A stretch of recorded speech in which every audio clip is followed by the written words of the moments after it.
जय हिंद। आज मैं फिर से साइंस का क्वेश्चन लाया इस वीडियो में। आप किसी भी एग्जाम की तैयारी करते हैं तो आप लोगों के लिए महत्वपूर्ण वीडियो होने वाला है। तो चलते हैं यहाँ से क्वेश्चन की ओर। साइंस का क्वेश्चन है। तो फर्स्ट क्वेश्चन देखिएगा, पूछा जा रहा है यहाँ पे कि निम्न में से कौन सबसे कठोर है। तो हीरा सबसे कठोर पदार्थ है, जिसका अपर्तनांक हीरा का अपर्तनांक होता है 2.42 होता है। ये भी याद रखना। तो हीरा सबसे कठोर पदार्थ है प्राकृतिक में पाए जाने वाला।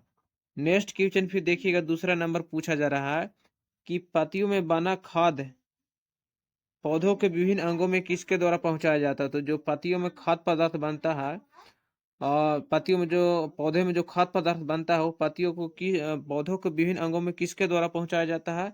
तो फ्लोएम के द्वारा पहुंचाया जाता है। राइट ऑप्शन डी करेक्ट होगा। तो पौधों में बना खाद्य पदार्थ पत्तियों को किसके द्वारा पत्तियों में पहुंचाया जाता है, विभिन्न पौधों के विभिन्न अंगों में। तो फ्लोएम के द्वारा यह पहुंचाया जाता है।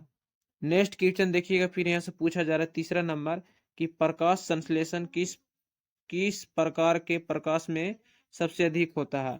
तो प्रकाश संश्लेषण किस प्रकार के प्रकाश में सबसे अधिक होता है। तो याद रखना, लाल रंग में सबसे अधिक प्रकाश संश्लेषण होता है। ऑप्शन सी करेक्ट होगा। तीसरा का ऑप्शन सी करेक्ट होगा। प्रकाश संश्लेषण किस रंग में सबसे अधिक होता है। तो लाल रंग के प्रकाश में सबसे अधिक प्रकाश संश्लेषण होता है। चौथा नंबर क्वेश्चन देखिएगा, पूछा जा रहा है कि प्रोटीन के विघटन द्वारा निर्माण होता है। तो प्रोटीन के विघटन द्वारा जो निर्माण होता है अमीनो अम्ल निर्माण होता है। ऑप्शन डी करेक्ट होगा। और प्रोटीन एक कार्बनिक पदार्थ है, ये भी याद रखना। और प्रोटीन के विघटन द्वारा अंतिम उत्पाद जो बनता है वो अमीनो अम्ल बनता है। राइट ऑप्शन डी करेक्ट होगा चौथा का। नेक्स्ट क्वेश्चन देखिएगा, पूछा जा रहा है 5 नंबर क्वेश्चन कि सोयाबीन में प्रोटीन की मात्रा कितनी प्रतिशत होती है। तो सोयाबीन में प्रोटीन की जो प्रतिशत होती है वो 40% पाया जाता है। सोयाबीन में प्रोटीन 5 का ऑप्शन भी करेक्ट होगा। सोयाबीन में प्रोटीन कितना 40% पाया जाता है। उसके बाद यहाँ से नेक्स्ट क्वेश्चन देखिएगा, छठा नंबर पूछा जा रहा है कि शुष्क वातावरण में उगने वाले पौधों को क्या कहते हैं। तो याद रखना, शुष्क वातावरण में उगने वाले पौधों को हम लोग जेरोफाइट बोलते हैं। तो यहाँ पर राइट ऑप्शन हो जाएगा जेरोफाइट। जेरोफाइट यहाँ पर ऑप्शन करेक्ट होगा, जेरोफाइट। तो जेरोफाइट यहाँ पे ऑप्शन होता, जेरोफार लिखा है यहाँ पे, जेरोफाइट यहाँ पे ऑप्शन होगा करेक्ट। जेरोफाइट जो होता है शुष्क वातावरण में उगने वाला पौधा है। जेरोफाइट ऑप्शन डी करेक्ट है यहाँ पे, जेरोफाइट। इसके बाद यहाँ से नेक्स्ट क्वेश्चन देखिएगा, पूछा जा रहा है कि नेक्स्ट क्वेश्चन पूछा जा रहा है यहाँ पे कि सीसा सोल्डर यहाँ पे पूछा जा रहा है, सोल्डर किसका मिश्र धातु है। तो याद रखना, सोल्डर जो मिश्र धातु है किसका किसका। तो सीसा और टीन का, सीसा और टीन का सोल्डर एक मिश्र धातु है। ऑप्शन सी करेक्ट होगा। नेक्स्ट क्वेश्चन फिर देखिएगा, यहाँ से पूछा जा रहा है कि प्रकाश संश्लेषण क्रिया में बाहर निकलता है। तो प्रकाश संश्लेषण क्रिया में बाहर निकलता है ऑक्सीजन। जब प्रकाश संश्लेषण पेड़ पौधे करते हैं तो उस क्रिया के दौरान ऑक्सीजन बाहर निकलता है। ऑप्शन बी करेक्ट होगा। और प्रकाश संश्लेषण के दौरान कब होता है। तो प्रकाश संश्लेषण सिर्फ दिन में होता है, याद रखना। और प्रकाश संश्लेषण किस रंग में सबसे अधिक होता है। तो पर लाल रंग में सबसे अधिक प्रकाश संश्लेषण होता है, ये बात याद रखना। उसके बाद यहाँ से नेक्स्ट क्वेश्चन देखिएगा, पूछा जा रहा है कि आंसू में कौन सा पदार्थ घुला रहता है। तो आंसू में कौन सा पदार्थ घुला रहता है। तो याद रखना, लाइसोजाइम। लाइसोजाइम पदार्थ जो है आंसुओं में घुला रहता है। ऑप्शन सी करेक्ट होगा आठवां का। लाइसोजाइम पदार्थ आंसुओं में घुला रहता है। उसके बाद यहाँ से नेक्स्ट क्वेश्चन 10वां नंबर पूछा रहा है कि रेफ्रिजरेटर में ताप का नियंत्रण कौन करता है। तो रेफ्रिजरेटर में ताप का जो नियंत्रण करता है वो थर्मोस्टेट करता है। याद रखना, थर्मोस्टेट रेफ्रिजरेटर में ताप का नियंत्रण का कार्य करता है। ऑप्शन डी करेक्ट होगा, थर्मोस्टेट। उसके बाद यहाँ से नेक्स्ट क्वेश्चन देखिएगा, 11 नंबर पूछा जा रहा है यहाँ पे कि रासायनिक प्रयोग में उपयोग होने वाले लिटमस कागज किसके द्वारा बनाया जाता है। तो रासायनिक प्रयोग में उपयोग होने वाला लिटमस कागज किसके द्वारा बनाया जाता है। तो लाइकेन के पौधे का द्वारा बनाया जाता है। 11 का ऑप्शन डी करेक्ट होगा। लाइकेन के पौधा द्वारा लिटमस पत्र बनाया जाता है। ऑप्शन डी करेक्ट है। उसके बाद यहाँ से नेक्स्ट क्वेश्चन देखिएगा, 12 नंबर पूछा जा रहा है कि ऑपरेशन थिएटर में किसी रोगी को बेहोश करने के लिए निश्चेतक रूप में किसका इस्तेमाल किया जाता है। तो देखिए, ऑपरेशन थिएटर में किसी रोगी को बेहोश करने के लिए किसका उपयोग किया जाता है। ऐसे ज्यादातर क्लोरोफॉर्म, याद रखना, क्लोरोफॉर्म का उपयोग किया जाता है ऑपरेशन थिएटर में रोगी को बेहोश करने के लिए। यहाँ पे ऑप्शन देखते हैं तो यहाँ पे राइट ऑप्शन हो जाएगा, ऑप्शन के हिसाब से होगा नाइट्रस ऑक्साइड। नाइट्रस ऑक्साइड एक हंसने वाली गैस भी है जो ऑपरेशन थिएटर में निश्चेतक रूप में बेहोश करने के लिए भी इसका उपयोग किया जाता है। और उसके अलावा यहाँ पे क्लोरोफॉर्म का भी उपयोग भी निश्चेतक रूप में किया जाता है रोगी को बेहोश करने के लिए। तो 12 का ऑप्शन सी करेक्ट होगा।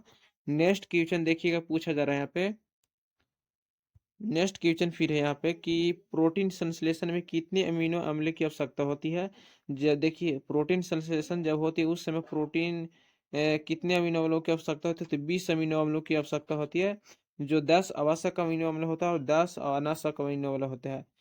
याद रखना। तो यहाँ पे राइट ऑप्शन हो जाएगा 20 अमीनो अम्लों की आवश्यकता होती है जब प्रोटीन का संश्लेषण होता है। तो जिसमें प्रोटीन कितने प्रकार के होते हैं, 20 प्रकार के होते हैं, जिसमें 10 आवश्यक अमीनो अम्ल और 10 अनावश्यक अमीनो अम्ल होते हैं, ये भी बात याद रखना। 14 नंबर क्वेश्चन पूछ रहा है कि गेहूं का खाए जाने वाला भाग है। तो गेहूं का खाए जाने वाला भाग जो है याद रखना भ्रूण पोष, भ्रूण पोष है गेहूं का खाए जाने वाला भाग। ऑप्शन 14 का बी करेक्ट होगा, भ्रूण पोष। उसके बाद यहाँ से नेक्स्ट क्वेश्चन देखिएगा, पूछा जा रहा है कि पीलिया रोग किसकी अधिकता के कारण होता है। तो पीलिया रोग किसकी अधिकता का कारण होता है, तो याद रखना बेल रूबिन, बेल रूबिन की अधिकता के कारण पीलिया रोग होता है। ऑप्शन बी करेक्ट होगा। पीलिया रोग जो होता है किसकी, बेल रूबिन की अधिकता के कारण होता है। उसके बाद यहाँ से नेक्स्ट क्वेश्चन देखिएगा, पूछा जा रहा है 16 नंबर क्वेश्चन है कि पृथ्वी से ग्रहों की भू स्थिर कक्षा की ऊंचाई कितनी है। तो पृथ्वी से ग्रहों की भू स्थिर की कक्षा की ऊंचाई जो है 36,000 किलोमीटर है। याद रखना 36,000 किलोमीटर है पृथ्वी से ग्रहों की भू स्थिर की कक्षा की ऊंचाई। ऑप्शन डी करेक्ट होगा 16 का। उसके बाद यहाँ से देखिएगा 17 नंबर क्वेश्चन पूछा जा रहा है कि गर्भ में शिशु के लिंग की पहचान किस विधि से की जाती है। तो गर्भ में जो शिशु पलते हैं उसकी लिंग की पहचान किसी विधि द्वारा किया जाता है। तो याद रखना एमिनियोसेंटिस सेंटेसिस, एमिनियोसेंटेसिस विधि के द्वारा गर्भ में जो शिशु पलते हैं उसकी लिंग की पहचान की जाती है एमिनियोसेंटेसिस के कारण। ऑप्शन सी करेक्ट होगा, एमिनियोसेंटेसिस। उसके बाद यहाँ पे देखिएगा पूछा जा रहा है 18 नंबर यहाँ पे क्वेश्चन पूछा जा रहा है कि रेफ्रिजरेटर में फ्रीजर को सबसे ऊपर रखने का क्या कारण है। तो रेफ्रिजरेटर में फ्रीजर को सबसे ऊपर रखते हैं इसीलिए कि जिससे वह संवहन धाराएं स्थापित कर सके और अंदर के पूरे भाग को ठंडा कर सके, इसी कारण से उसको रखते हैं। तो ऑप्शन सी करेक्ट होगा। नेक्स्ट क्वेश्चन फिर देखिएगा, पूछा जा रहा है कि प्राकृतिक रबर एक बहुलक है। तो आइसोप्रीन का, याद रखना आइसोप्रीन का एक प्राकृतिक रबर एक बहुलक है। तो यहाँ पे राइट ऑप्शन बी करेक्ट होगा, आइसोप्रीन का एक बहुलक है प्राकृतिक। प्राकृतिक बहुलक किसका, देखिए यहाँ पे पूछा जा रहा है कि प्राकृतिक रबर किसका एक बहुलक है। तो आइसोप्रीन का एक बहुलक है प्राकृतिक रबर। और 20 नंबर क्वेश्चन पूछा जा रहा है कि माँ के दूध से शिशु को सबसे महत्वपूर्ण पदार्थ क्या मिलता है। तो याद रखना माँ के दूध से शिशु को सबसे महत्वपूर्ण पदार्थ तो क्या मिलता है, एंटीबायोटिज, एंटीबायोटिज मिलता है। ऑप्शन डी करेक्ट होगा, माँ के दूध से शिशु को सबसे महत्वपूर्ण पदार्थ एंटीबायोटिज मिलता है। ऑप्शन डी करेक्ट होगा। उसके बाद यहाँ से देखिएगा 21 नंबर पूछ रहा है क्वेश्चन यहाँ पे कि किस रोग के उपचार के लिए सर्फगंधा से प्राप्त होने वाले रेजर पाइन का इस्तेमाल किया जाता है। तो किस रोग के उपचार के लिए सर्फगंधा से प्राप्त होने वाले रेजर पाइन का इस्तेमाल किया जाता है। तो याद रखना रेजर पाइन में उच्च रक्तचाप, उच्च रक्तचाप को उपचार के लिए सर्फगंधा प्राप्त होने वाले रेजर पाइन का इस्तेमाल किया जाता है उच्च रक्तचाप में। ऑप्शन ए करेक्ट होगा। उसके बाद यहाँ से देखिएगा पूछ रहा है कि शरीर में निम्न से किसके निर्माण हेतु विटामिन बी 12, यहाँ पे विटामिन बी 12 तथा फॉलिक अम्ल की आवश्यकता होती है। तो शरीर में किसके निर्माण हेतु विटामिन बी 12 तथा फॉलिक अम्ल की आवश्यकता होती है। तो याद रखना दांत के निर्माण हेतु विटामिन बी 12 तथा फॉलिक अम्ल की आवश्यकता होती है। और विटामिन बी 12 किसमें पाया जाता है, तो कोबाल्ट में पाया जाता है। और विटामिन बी 12 तथा फॉलिक अम्ल की आवश्यकता होती है किसके निर्माण हेतु, दांत के निर्माण हेतु। उसके बाद यहाँ पे देखिएगा 23 नंबर पूछ रहा है कि कृष्ण छिद्र सिद्धांत किसने प्रस्तावित किया था। तो कृष्ण छिद्र सिद्धांत को प्रतिपादित किए थे किसने, तो एस चंद्रशेखर ने कृष्ण छिद्र सिद्धांत को प्रतिपादित किए थे। ऑप्शन 23 का सी करेक्ट होगा। उसके बाद यहाँ से नेक्स्ट क्वेश्चन पूछ रहा है 24 नंबर की केंद्रीय चावल शोध संस्थान कहाँ स्थित है?